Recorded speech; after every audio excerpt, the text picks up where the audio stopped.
Graças a Deus estamos iniciando mais uma semana e juntos nós estamos avançando em nossa jornada do ano bíblico. Hoje iremos fazer o resumo de Levítico capítulo 15, 16 e 17. Vamos ao nosso estudo de hoje. A lei sobre as imundícias do homem e da mulher apresentam algumas restrições. Em alguns pontos podemos até entender como um exagero, mas que naquele tempo se tratava de uma proteção divina. Foi a forma que Deus encontrou para preservar tanto a saúde quanto a intimidade de seus filhos e filhas. Provavelmente a primeira parte do capítulo 15 do livro de Levítico fala sobre o vazamento de fluxo seminal ou a retenção dele, caso fosse referente a alguma doença ou enfermidade do homem, podendo ser até algum tipo de doença venérea. Misericórdia, Senhor! Logo em seguida, Moisés trata sobre o período menstrual da mulher. O Senhor buscou ensinar o seu povo noções importantes acerca do cuidado com a higiene e mostrar para eles que esta era uma questão de vida ou morte. Levítico 15, 19 a 33. Deus se preocupa com a saúde. Deus defende a dignidade da pessoa, a dignidade do corpo e a dignidade da vida sexual. Habitando em tendas no meio do deserto, tanto homens quanto mulheres precisavam seguir as orientações de Deus para o bem geral da nação. Além de que, a mulher não possuía os recursos que temos hoje para conter o fluxo costumado do seu corpo. Então, por uma questão tanto de higiene como de cuidado para com a mulher nesse período, Deus também estabeleceu regras para que nenhum homem a incomodasse nos dias de sua menstruação. Dada a cultura predominantemente patriarcal, se Deus não tivesse sido enfático com relação a isso, o homem com certeza não respeitaria este período feminino tão incômodo e tão íntimo. Todos os dias pela manhã e no final da tarde, 2 cordeirinhos eram sacrificados no tabernáculo, como oferta pelos pecados do povo de Israel. Todos os dias também, o sacerdote entrava no lugar santo do santuário para queimar o incenso, que representava as orações do povo. O capítulo 16 do livro de Levítico fala de um dia especial, um feriado anual chamado de Dia da Expiação, em hebraico, o Yom Kippur. O Dia da Expiação era o dia mais importante do calendário anual do povo de Israel. Nesse dia acontecia o que não podia ser feito em nenhum outro dia. O sumo sacerdote entrava no lugar santíssimo e ficava diante da glória de Deus. Você se lembra? Aquele terceiro compartimento do santuário onde ficava a Arca da Aliança com as 2 tábuas da lei de Deus. O dia da expiação era um dia de purificação. Durante todo o ano, os filhos de Israel haviam levado seus pecados para o santuário. Neste dia era realizada então uma expiação, uma espécie de limpeza do santuário. 2 bodes eram trazidos e sobre eles lançadas sorte.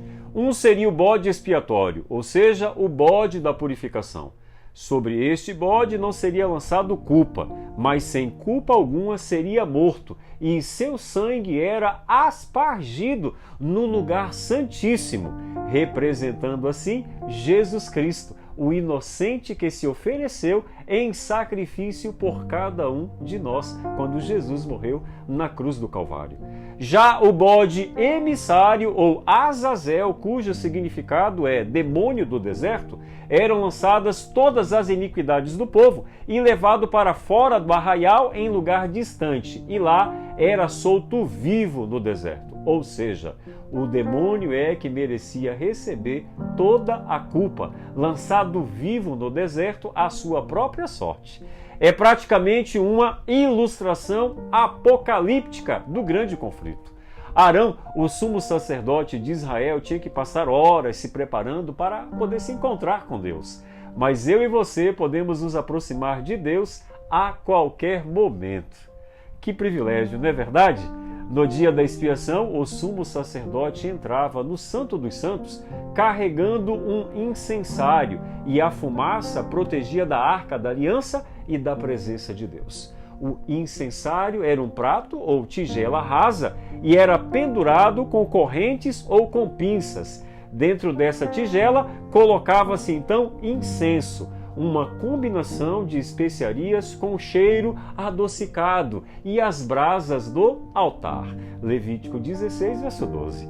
Deus oferece a cada um de nós um acesso a Ele mais fácil do que era na época do sumo sacerdote do Antigo Testamento.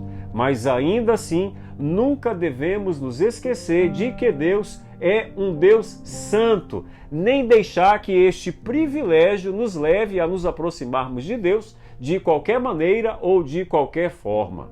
O caminho de acesso para Deus foi aberto através do nosso Senhor e Salvador, Jesus Cristo. Mas um acesso fácil a Deus não elimina a necessidade que temos de preparar o nosso coração à medida que nos aproximamos de Deus em oração. Agora, deixe eu compartilhar com você uma curiosidade. Levítico capítulos 17 a 26, às vezes é chamado por muitos teólogos de o Código de Santidade, porque estes capítulos se concentram no que significa viver uma vida santa. Já no capítulo 17 do livro de Levítico, mais uma vez Deus orienta a seus filhos, os filhos de Israel, a não comerem sangue. Levítico 17, verso 12. Quando oferecido com a atitude correta, o sangue derramado do sacrifício tornava possível o perdão dos pecados. Por que será que era proibido comer ou beber sangue?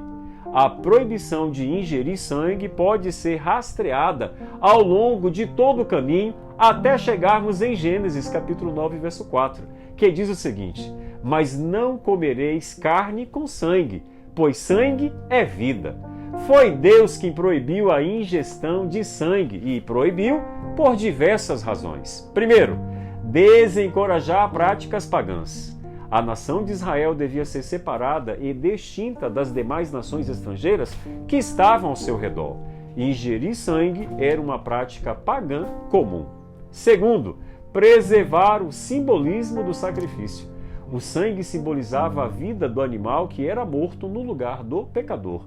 Beber este sangue poderia mudar o significado do simbolismo do sacrifício.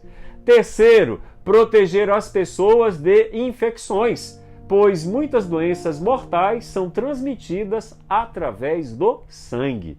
Haviam práticas pagãs observadas pelos povos vizinhos de Israel, de igual forma que era realizada também na terra do Egito.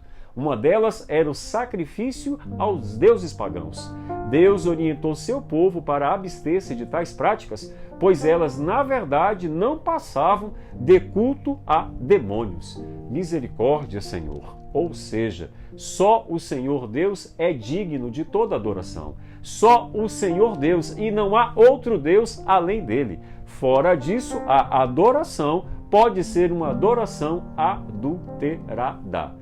Os pagãos também tinham o costume de beber o sangue de seus sacrifícios aos deuses estranhos, inclusive quando sacrificava seres humanos. Deus advertiu seu povo a não se contaminar com essa prática pagã.